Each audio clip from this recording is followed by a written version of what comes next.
ইমাম আহমদ ইবনে হাম্বালের নাম শুনেছেন? হাম্বালি মাযহাবের প্রতিষ্ঠাতা। হানাফি, শাফিঈ, মালিকি, 4 নাম্বারটা আপনারা বলেন। হাম্বালি। এই হাম্বালি মাযহাবের ইমামের নাম আহমদ ইবনে হাম্বাল। জগৎ বিখ্যাত মুহাদ্দিস। একক স্বতন্ত্র হাদিসের কিতাব হিসেবে পৃথিবীতে সবচেয়ে বড় যে হাদিসের কিতাব, ওইটার নাম মুসনাদ আহমদ ইবনে হাম্বাল। 40,000 হাদিসের কালেকশন আছে এটাতে। এই ইমাম আহমদ ইবনে হাম্বাল ওনার শেষ জীবনটা হাদিস পড়ানো, হাদিস কালেকশনের জন্য ব্যয় করেছেন।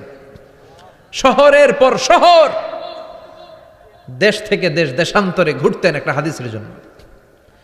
উনি সফরে বেরিয়েছেন হাদিস কালেকশনের জন্য। প্রচন্ড শীতের রাত, উনি মাগরিবের নামাজ, এশারের নামাজ পড়ে একটা মসজিদে শুয়ে পড়লেন, আর শুয়ে শুয়ে হাদিস পড়তেছেন। কি পড়তেছেন? কথা বলেন।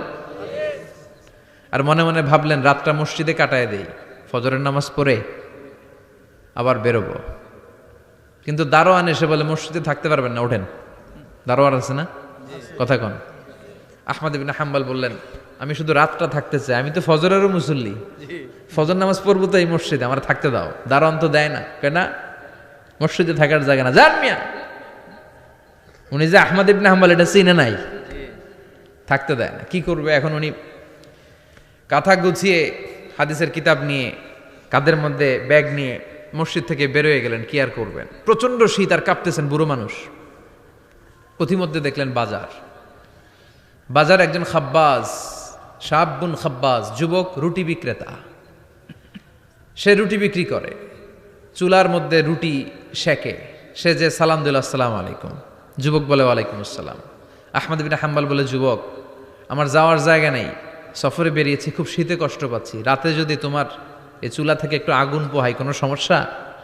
যুবক বলে, না না সমস্যা না, আহলান ওয়া সাহলান, খোশ আমদেদ, আসেন আসেন, আপনি আগুন পোহাইলে আমার সমস্যা কি? সুবহানাল্লাহ পড়েন। আল্লাহ শুকরিয়া করে উনি বসলেন আর আগুন পোহাচ্ছেন। আর খেয়াল করলেন যুবক রুটি বানায় আর পড়ে আস্তাগফিরুল্লাহ। রুটির দলা বানায়, পড়ে আস্তাগফিরুল্লাহ। খামির বানায় আর পড়ে আস্তাগফিরুল্লাহ। রুটি নিয়ে উনুনের ভিতরে, চুলার ভিতরে সেকা দেয় আর পড়ে আস্তাগফিরুল্লাহ। দোকানদারের কাছে কেউ আসলেই সে রুটি দেয় আর পড়ে আস্তাগফিরুল্লাহ। ক্রেতার কাছ থেকে টাকা নিয়ে ক্যাশ বক্সে রাখে আর কি পড়ে? আবার রুটি বানানো শুরু করে আর কি পড়ে? খালি এইটাই পড়তেছে। ইমাম আহমদ ইবনে হাম্বাল তো অবাক, কিরে এটা আবার কেমন যুবক, খালি আস্তাগফিরুল্লাহ। উনি প্রশ্ন করলেন, যুবক ঘটনা কি? আসার পর থেকেই তোমার দেখতেছি তুমি রুটি বানাও, রুটি বিক্রি করো আর পড়ো আস্তাগফিরুল্লাহ, মালাকা ইয়া শাবাব। যুবক বলে, আস্তাগফিরুল্লাহ আমার সবচেয়ে বেশি পছন্দের আমল, আমি সব সময় আঠার মতো ইস্তেগফারের সাথে লেগে থাকি আর সব সময় পড়তে থাকি আস্তাগফিরুল্লাহ, আর এর বদৌলতে আল্লাহ আমারে মুস্তাজাবুদ দাওয়া বানিয়ে দিয়েছে। আহমদ ইবনে হাম্বাল তো অবাক, আনতা মুস্তাজাবুদ দাওয়া, তুমি মুস্তাজাবুদ দাওয়া, রুটিওয়ালা। আমি এত বছর হাদিস পড়াই, আমিও তো মুস্তাজাবুদ দাওয়া না, আর তুমি রুটি বেচো বাজারে, তুমি মুস্তাজাবুদ দাওয়া, তুমি দোয়া করলেই সব কবুল হয়ে যায়। যুবক বলে, না আনা মুস্তাজাবুদ দাওয়া, আমি আমার জীবনে যত দোয়া করেছি কবুল করে নিয়েছে কে? আল্লাহ। সব দোয়া কবুল করে নিয়েছে আল্লাহ, একটা দোয়া ছাড়া। কয়টা? আহমদ ইবনে হাম্বালের কৌতূহল, কিউরিয়াসিটি আরো বেড়ে গেল। কি? সব দোয়া কবুল হয়েছে, একটা দোয়া ছাড়া। মাযালিকা দোয়া ইয়া শাব, কি সেই দোয়া? যুবক এবার বলতে শুরু করলো, আমার জীবনে যে দোয়াটা আল্লাহ কবুল করে নাই সেটা হচ্ছে আমি আল্লাহর কাছে অনেক চেয়েছি, অনেক দোয়া করেছে যে আল্লাহ, শুনেছি এই জামানার সবচেয়ে বড় মুহাদ্দিস, তার নাম নাকি ইমাম আহমদ ইবনে হাম্বাল। আল্লাহ তোমার কাছে আমার চাওয়া, আমি যেন এই ইমাম আহমদ ইবনে হাম্বালের দেখে মরতে পারি, আমি যেন ইমাম আহমদ ইবনে হাম্বালের হাতে হাত রেখে মুসাফা করতে পারি আর তার কপালে একটা চুমু এঁকে দিতে পারি। আহমদ ইবনে হাম্বাল আবেগপ্রবণ হয়ে গেলেন, চোখের পানি ছেড়ে দিলেন, বললেন, যুবক তোমার এই দোয়াটাও কবুল হয়ে গিয়েছে। আহমদ ইবনে হাম্বালের দেখার সাক্ষাৎ পাওয়ার জন্য আহমদ ইবনে হাম্বালের বাড়িতে তোমার যাওয়ার দরকার নাই, আহমদ ইবনে হাম্বাল তোমার দরবারে ছুটে এসেছে।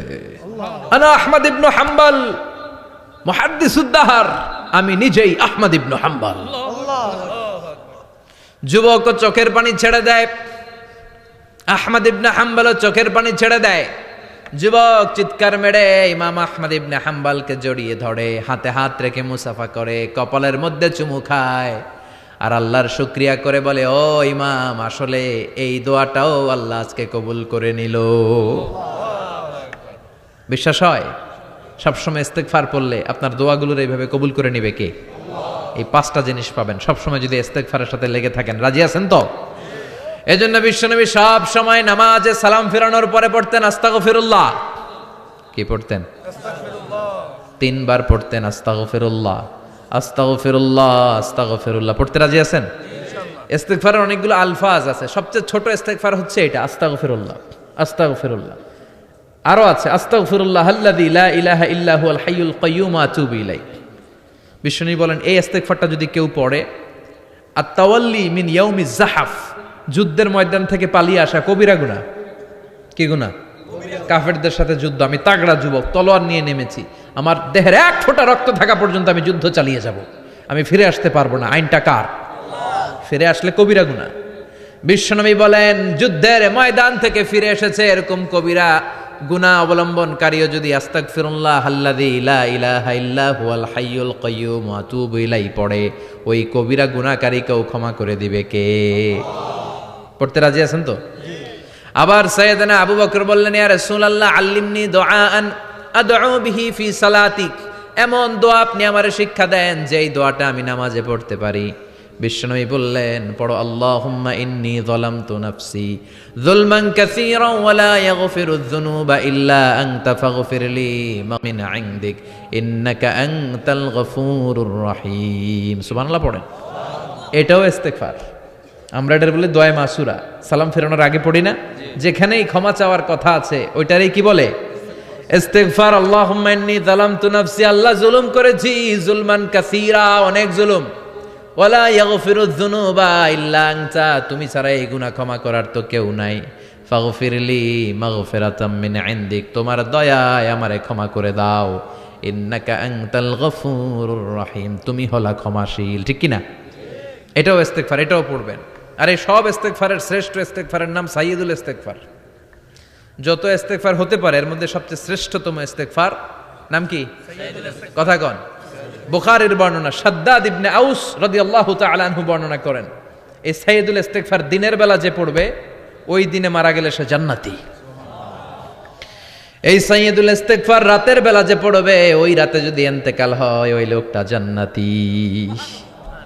মুখস্থ আছে না? কার কার মুখস্থ? হাত তুলেন। মাশাআল্লাহ, তাবারাকাল্লাহ, মাশাআল্লাহ, মাশাআল্লাহ। আর যাদের নাই তাদের হোমওয়ার্ক, তাদের আল্লাহুম্মা আনতা রাব্বি লা ইলাহা ইল্লা আনতা খালাকতানি ওয়া আনা আবদুক ওয়া আনা আলা আহদিকা ওয়া ওয়া'দিকা মাস্তাতা'তু আউযু বিকা মিন শাররি মা সানা'তু আবুউ লাকা বিনি'মাতিকা আলাইয়া ওয়া আবুউ লাকা বিযামবি ফাগফিরলি ফাইন্নাহু লা ইয়াগফিরুয যুনুবা ইল্লা আনতা। সুবহানাল্লাহ পড়েন। আজকে রাতে পড়ছেন, মারা গেলে জান্নাতি। চিল্লায় পড়েন না আল্লাহু আকবার। ইসলামিক লাইফ, জীবন গড়ুন কোরআন সুন্নাহর আলোকে।